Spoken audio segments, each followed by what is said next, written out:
How to change your age on Twitter X app. Hello everyone, welcome to this channel. I'm Emily and I'm here to help you out today.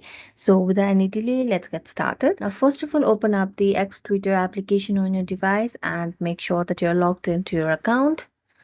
After logging into your account, your user face will look something like this. Then tap on your profile over here at the bottom of the screen, or you can just go to the profile at the top left corner, then tap on profile and tap on edit profile.